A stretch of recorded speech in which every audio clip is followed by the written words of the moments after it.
Nice. Thank you, Mr. Chairman. If I were to ask most Americans, why do we have the Endangered Species Act? Just about all of them would say so we can protect endangered species and increase those population numbers. But then you ask the question of each specific species, what is the goal? And very rarely now will you hear the goal be increased population. You'll hear terms like protection of habitat, expansion of the species and such, but you're not going to hear population numbers. What effect does that have? Well, come to Oklahoma sometime.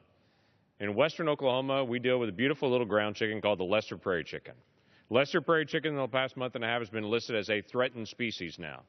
So what is the result of that? Well, the first question we ask is, what's the number that we need to have to recover?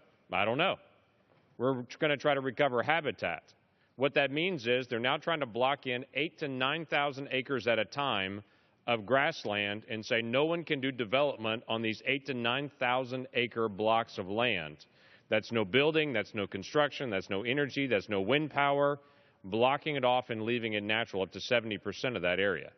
Suddenly, private lands have suddenly become the ownership of public lands. And the simple question is, how many lesser prairie chickens do we need to have before these restrictions go away? We don't know. The latest survey that just came out showed a 20% increase from last year to this year. Is that enough? No. Fish and Wildlife Service is not required to take in that specific study. If it came from a state and from the people that live there and know it best, shouldn't we take that advice?